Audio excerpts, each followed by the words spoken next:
Hi friends, स्वागत है आप सभी का आपके अपने यूट्यूब चैनल बैंकर्स वाला पे। काफ़ी दिनों से हमारी वीडियो नहीं आ रही थी, जिसका रीज़न था मेरी फैमिली में एक फैमिली मेम्बर की डिमाइस हो गई थी, जिसकी वजह से मैं वीडियो वगैरह नहीं बना पाया था। अभी कंटिन्यूसली जब तक हमारी एग्ज़ाम होगी वीडियो कंटिन्यूसली मैं लाता रहूँगा डिफरेंट टॉपिक के ऊपर जो इंपॉर्टेंट रहेंगे हमारे एग्ज़ाम पर्सपेक्टिव से। तो बने रहिए चैनल के ऊपर, कंटिन्यूसली लाइक शेयर फॉलो करते रहिए ताकि मुझे भी एक मोटिवेशन मिलता रहे और हमारा साथ जो है कंटिन्यूसली आगे तक बना रहे। लास्ट जो वीडियो था पजल के ऊपर मैंने बनाया था, नेक्स्ट 1-2 दिन के अंदर पजल के और मतलब कॉन्सेप्टिव वाले जो वीडियोज होंगे जो मैं लेके आऊँगा, जिसमें आपके कॉन्सेप्ट भी क्लियर होंगे। पेपर का जो एग्ज़ाम पैटर्न है वो किस तरीके से आता है ताकि हमें वहाँ पे काफ़ी फ्रूटफुल वो रहे, वो हम देखेंगे। आज जो वीडियो हैं ये हम देखेंगे जो बैंकिंग इंडस्ट्री के अंदर डिफरेंट कमेटीज जो आई थी उनके ऊपर ये वाला वीडियोज हैं। बहुत सारी कमेटीज आई थी जिनका काम था बैंकिंग के अंदर जो रिफॉर्म्स हैं, यानी बैंकिंग में बहुत सारे सुधार वगैरह की ज़रूरत थी, उनको लाने के लिए यहाँ पे डिफरेंट कमेटीज बनाई गई थी, जिन्होंने अपने सजेशन यहाँ पे दिए थे। उन सजेशन के बाद में बहुत सारे अमेंडमेंट्स लाए गए और बहुत सारे यहाँ पे रिफॉर्म्स हुए थे। तो उन्हीं के लिए जो कमेटी बनी हुई है उन कमेटीज़ के ऊपर हम यहाँ पे डिस्कस करने वाले हैं। जैसे मैं मोटा मोटी अगर आप लोगों को बताऊं कि नरसिम्हन कमेटी थी, नरसिम्हन कमेटी नरसिम्हन जी जो थे उसके अध्यक्ष थे। 2 बार ये कमेटी आई थी, जिनका जो बैंकिंग के अंदर बहुत सारे रिफॉर्म्स हैं इनके द्वारा लाए गए थे। इसके अलावा तलवार कमेटी थी, Gadgil committee, Goiporia committee, Rangarajan committee थी, फिर नचिकेत मोर कमेटी थी, फाइनेंशियल इंक्लूजन के लिए थी। इसके अलावा नचिकेत मोर कमेटी ने स्मॉल फाइनेंस बैंक और पेमेंट बैंक थे, फाइनेंशियल इंक्लूजन को सपोर्ट मिले। रूरल जो एरिया थे, बैकवर्ड एरिया थे, जहाँ तक बैंकिंग नहीं पहुँच पाई है वहाँ तक बैंकिंग फैसिलिटी अवेलेबल हो, जिससे कि फाइनेंशियल इंक्लूजन था उसको एक बूस्ट मिला। उसके लिए नचिकेत मोर कमेटी ये काफ़ी इम्पोर्टेंट है। फिर न्यू बैंक लाइसेंस देने के लिए विमल जालान कमेटी थी। तो ये कुछ कमेटियां हैं जिनका हमें यहाँ पे ध्यान रखना, और हर बार कम से कम एक क्वेश्चन यहाँ पे बन जाता है, चाहे वो आरआरबी क्लर्क हो, पीओ हो, स्केल 1 हो, 2 हो, तो सभी के लिए ये वाली इंपॉर्टेंट है। जितने भी बैंकिंग के एग्ज़ाम होते हैं, चाहे वो क्लरिकल के हैं, पीओ के हैं, स्केल 1 के, 2 के, तो सभी के लिए ये वीडियो इंपॉर्टेंट रहने वाला है। तो चलिए एक एक करके हम यहाँ पे देखते हैं।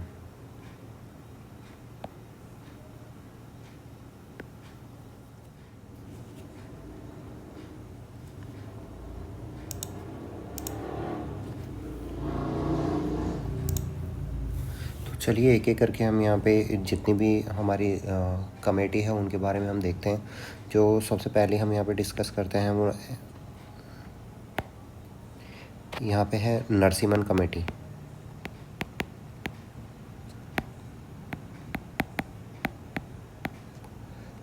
नरसिम्हन कमेटी की स्थापना 2 बार हुई थी, फर्स्ट और सेकंड। जो फर्स्ट वाली थी ये वाली आई थी 1991 के अंदर, और जो दूसरी वाली आई थी वो आई थी 1998 में। जो इन दोनों कमेटी जो बनाई गई थी, इन दोनों का एक ही मोटो था, यहाँ बैंकिंग के अंदर रिफॉर्म्स। उन दोनों के लिए ये कमेटी यहाँ पे बनाई गई थी। जो पहली कमेटी थी इसका तो प्योर एजेंडा यही था कि बैंकिंग के अंदर जितने भी है रिफॉर्म्स वगैरह वो किए जाएँ यहाँ पे। और जो दूसरी वाली कमेटी थी उसके अंदर था कि एनपीए जो है, बैंकों का एनपीए बढ़ रहा है, उस एनपीए को कम किया जाए। इसके अलावा बैंकों के अंदर जो है एम्पल कैपिटल यहाँ पे होनी चाहिए।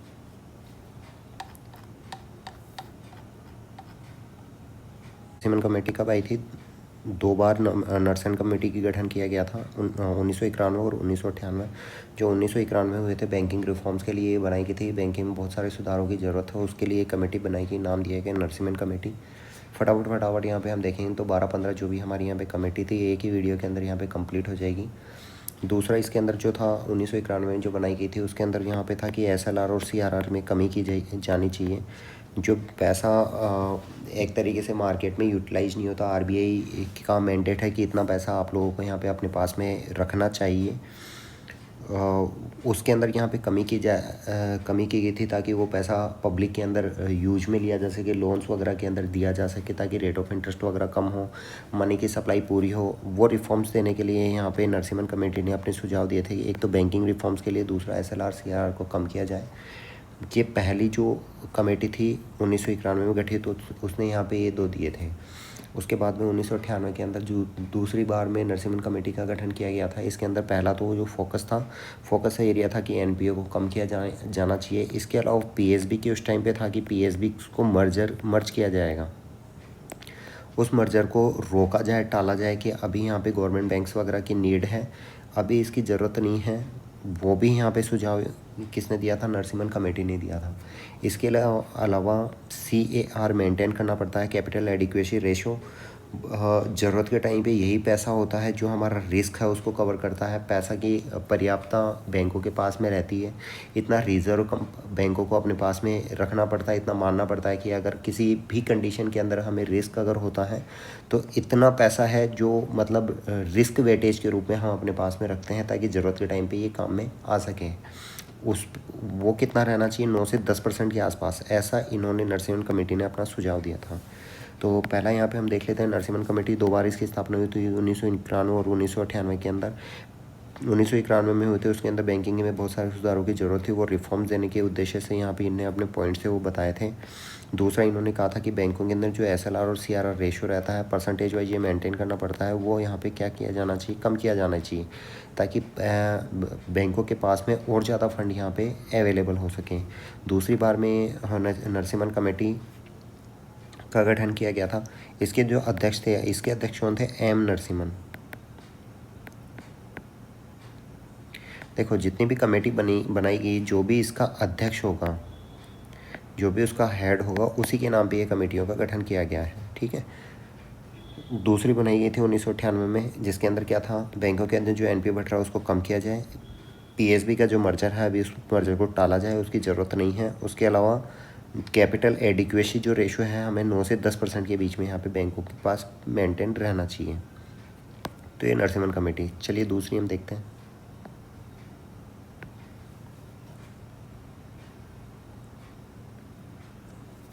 फिर दूसरी थी 1990 के अंदर एक कमेटी आई थी, गोईपुरिया कमेटी।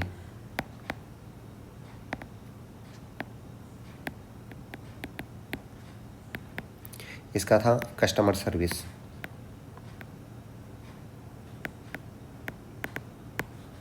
बस इतना ही हमें याद रखना, कस्टमर सर्विस से रिलेटेड कौन सी कमेटी थी। फिर एक आई थी वर्मा कमेटी। इसने क्या बताया था?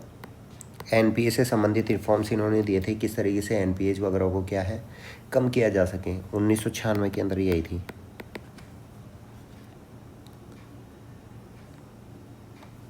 अभी जो इम्पोर्टेंट कमेटी है वो है 2013 के अंदर आई हुई Nachiket Mor committee.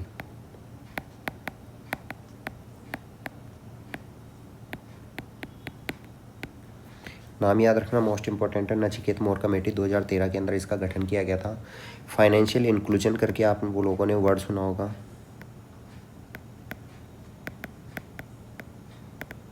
Financial inclusion, इसका मतलब क्या है कि अनटेप्ड बैंकिंग एरिया के अंदर भी बैंकिंग सर्विसेज यहाँ पे प्रोवाइड करवाई जाए।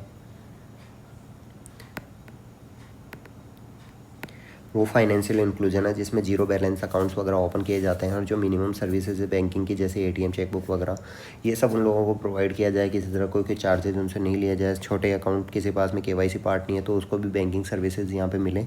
वो सब चीज़ें किसके अंदर? फाइनेंशियल इंक्लूजन के अंदर है। मतलब अनटैप्ड एरिया के अंदर बैंकिंग सर्विस प्रोवाइड करवाना। जहाँ तक बैंकिंग सर्विसेज नहीं है उन सभी एरियाज़ के अंदर बैंकिंग सर्विसेज देना गवर्नमेंट का यही मोटो है। इसी के लिए कमेटी बनाई गई, नचिकेत मोर कमेटी। 2013 के अंदर इसका गठन किया गया। इसके अंदर क्या था कि बैंकिंग सर्विसेज, अब कोई बड़ा बैंक है उसको इमरजेंसी हम मतलब गवर्नमेंट की तरफ से प्रेशर की अनटेप्ड एरिया के अंदर भी जाके बैंकिंग दो, लेकिन ऐसे प्लेयर भी जो अभी मार्केट के अंदर नहीं है, एग्जिस्टिंग प्लेयर के अलावा, जिनको बैंकिंग के अंदर क्या है लाइसेंस दिया जाए। जो छोटे बैंक हैं जैसे कि स्मॉल फाइनेंस बैंक और पेमेंट बैंक, ये दो का कॉन्सेप्ट यहाँ पे लाया जाए कि छोटे बैंक ऐसे होने चाहिए, पेमेंट बैंक्स होने चाहिए जो कि क्या अनटेप्ड एरिया के अंदर भी बैंकिंग सर्विसेज यहाँ पे प्रोवाइड करवा सके। तो किसकी रिकमेंडेशन पे स्मॉल फाइनेंस बैंक और पेमेंट बैंक का गठन किया गया? Nachiket Mor committee. Most important है और फाइनेंशियल इंक्लूजन पर जोर देने के लिए क्या था, इस कमेटी का गठन किया गया। इसको आपको याद रखना है। चलिए नेक्स्ट देखते हैं।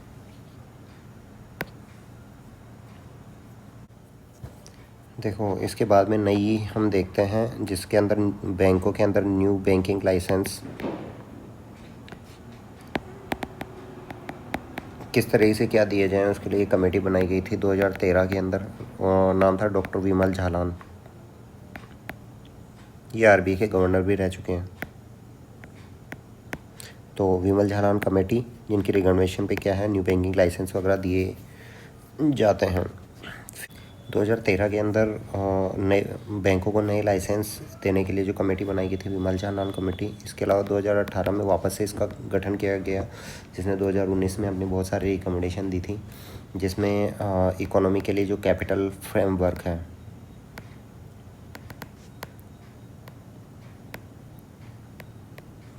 इकोनॉमिक कैपिटल फ्रेमवर्क, और जो सरप्लस फंड है उसको गवर्नमेंट को कैसे ट्रांसफ़र किया जाए, उसके ऊपर जो रिफॉर्म्स वगैरह थे वो किसने दिए थे, वो दिए थे विमल झालान जी ने।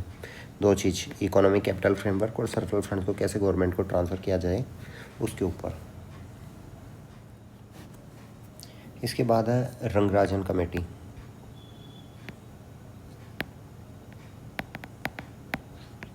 रंगराजन कमेटी का गठन 3 बार किया गया था। एक बार तो 1988 में, जब बैंकों के अंदर कंप्यूटराइज हुआ था। बैंकों में पहली बार जब कंप्यूटर लाया गया था कि जो भी काम होगा वो कंप्यूटराइज होगा बैंकों के अंदर, किसकी रिकमेंडेशन पे, रंगराजन कमेटी की सिफारिश के ऊपर, कि जो अभी डिजिटल वगैरह चल रहा है, डिजिटलाइजेशन को इतना प्रमोशन हो रहा है, उस टाइम पे भी हुआ था 1988 के अंदर। इसको चालू किया गया था किसकी रिकमेंडेशन पे, रंगराजन कमेटी की सिफारिश के ऊपर। फिर 1993 इसके अंदर क्या था, जो PSUs वगैरह हैं, गवर्नमेंट कंपनीज वगैरह हैं, इनके अंदर से डिसइन्वेस्टमेंट किया गया था। तो उसके अंदर जो पैरामीटर डिसाइड किए गए थे किसकी रिकमेंडेशन पे, रंगराजन कमेटी। फिर तीसरी बार के अंदर ये आया था 2012, जिसके अंदर क्या है, पुअर्टी के नए पैमाने डिसाइड किए गए थे, पुअर्टी फ्रेमवर्क। चलिए नेक्स्ट देखते हैं।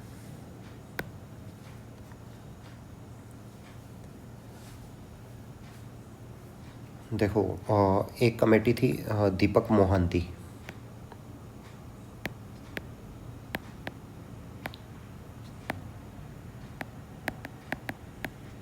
कब आई थी, 2015 के अंदर। इसके अंदर क्या था, एक तो फाइनेंशियल इंक्लूजन को सपोर्ट,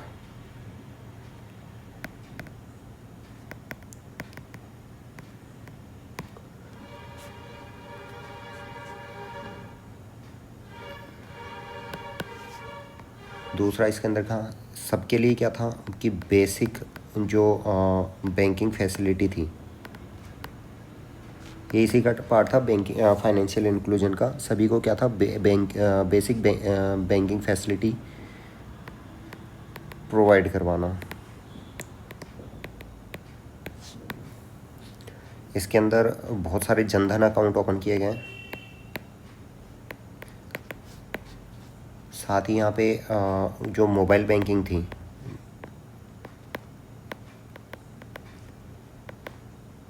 उसको बहुत प्रमोट किया गया। तो दीपक मोहंती कमेटी थी, 2015 में गठित की गई थी, फाइनेंशियल इंक्लूजन से रिलेटेड था। सभी को बेसिक बैंकिंग प्रोवाइड करवाई जाए, जनधन अकाउंट से रिलेटेड और मोबाइल बैंकिंग रिकमेंडेशन। ये बेसिक पॉइंट थे जो दीपक मोहंती कमेटी के अंदर सजेशन दिए गए थे। फिर थी मोस्ट इम्पोर्टेंट उषा थोराट।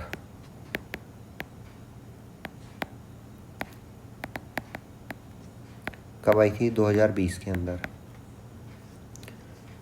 इसका भी मोटो क्या था, फाइनेंशियल इंक्लूजन को बढ़ाना। देखो बार बार हम देख रहे हैं फाइनेंशियल इंक्लूजन, फाइनेंशियल इंक्लूजन। पहले मैंने बताया फाइनेंशियल इंक्लूजन क्या था, अनटेप्ड बैंकिंग एरिया के अंदर बैंकिंग फैसिलिटी को प्रोवाइड करवाना। आरआरबी की हम तैयारी कर रहे हैं तो आरआरबी भी उसी का पार्ट है। जितनी भी बैंकिंग सर्विसेज है ये सब फाइनेंशियल इंक्लूजन का ही पार्ट है कि अनटेप्ड एरिया के अंदर बैंकिंग सर्विसेज को प्रोवाइड करवाना। वो किसी भी तरीके से तो है, चाहे वो अकाउंट्स ओपन करके, लोन दे के, क्रेडिट फैसिलिटी देने, केसीसी दे के, किसी भी तरीके से अगर आप बैंकिंग फैसिलिटी प्रोवाइड करवा रहे हैं तो वो सभी क्या है, फाइनेंशियल इंक्लूजन का पार्ट है। तो उषा थोराट कमेटी 2020 के अंदर आई थी फाइनेंशियल इंक्लूजन को बढ़ावा देना और डिजिटल बैंकिंग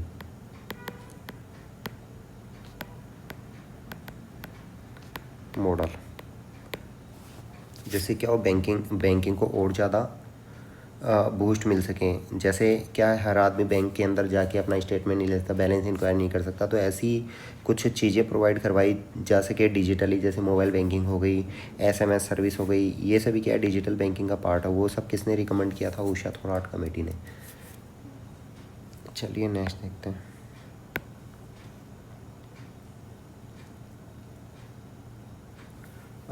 बैंकों के अंदर एक होता है पीएसएल, प्रायोरिटी सेक्टर लैंडिंग, जो कि अपनी एनबीसी का 40%, 20%, 50%, 12%, इस तरह से क्या उन्होंने कैटेगरी डिवाइड कर रखी है कि इतना होम लोन कैटेगरी के अंदर देना है हमें, इतना एजुकेशन के अंदर देना है। ये सभी पार्ट जो बना रखे हैं कि मिनिमम कितना परसेंट अगर बैंक ने दिया है तो प्रायोरिटी सेक्टर का है, जो उनको मैंडेटरी है देना ही देना। नहीं देते हैं तो फिर वो क्या है, आरबीआई की तरफ से पेनल्टी आती है। नहीं तो क्या होगा, जैसे मान लो बैंकों को प्रॉफिट है होम लोन के अंदर, तो सभी बैंक क्या करेंगे, सिर्फ होम लोन पे ही फोकस करेंगे, बाकी चीज़ों पे नहीं करेंगे। तो किसी को एजुकेशन लोन में नहीं मिलेगा, किसी को केसीसी नहीं मिलेगा। तो इन्हीं सब चीज़ों को देखते हुए आरबीआई ने क्या डिसाइड कर रखा है, एक पीएसएल सेगमेंट बना रखा है, प्रायोरिटी सेक्टर लैंडिंग। तो हर बैंक के लिए मैंडेटरी है कि आरबीआई ने जो 8 पैरामीटर बना रखे हैं उनके अंदर सभी के अंदर मिनिमम इतना इतना परसेंट देना जरूरी है। और ये एनुअल इनके टारगेट होते हैं। अगर ये एनुअली इन सेक्टर्स के अंदर उतना लोन नहीं दे पाते हैं तो बैंक के ऊपर क्या है, पेनल्टी आती है। तो ये सब चीज़ें पीएसएल का जो था प्रायोरिटी सेक्टर लैंडिंग, ये गाइडलाइन किसकी रिकमेंडेशन पे आई थी, M we Nair committee.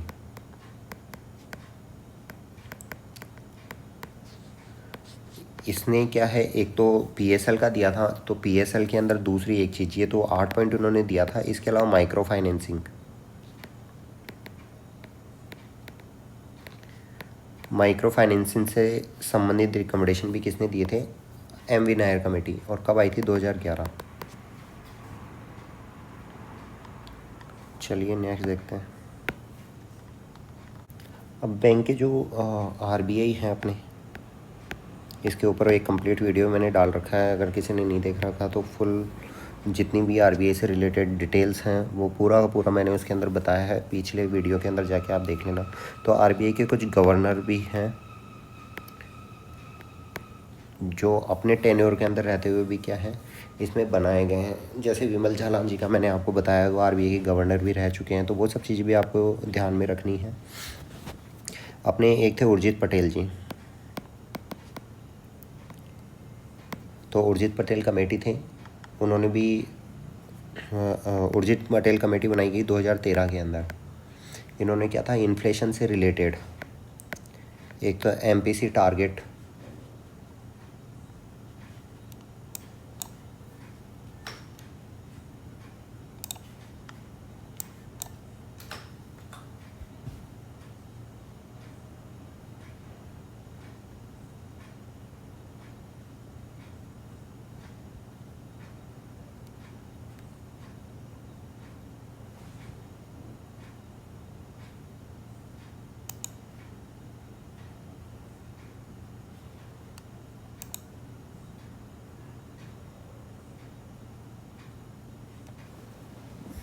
MPC से संबंधित जो रिफॉर्म्स थे, उर्जित पटेल कमेटी 2013 में गठित गई। मॉनेटरी पॉलिसी से रिलेटेड रिकमेंडेशन इन्होंने दी थी। दूसरा था रघुराम राजन कमेटी।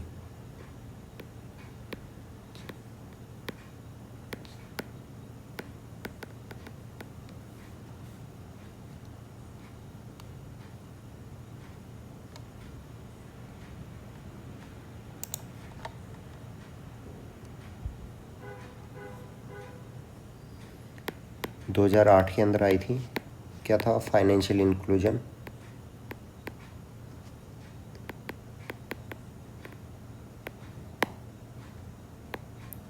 इससे संबंधित थी। तो ये मोस्ट इम्पोर्टेंट कुछ कमेटीज़ थी जिनके बारे में आपको ध्यान में रखना है और इन सभी को रट लेना है केवल। ठीक है, आज के लिए इतना ही। Thank you.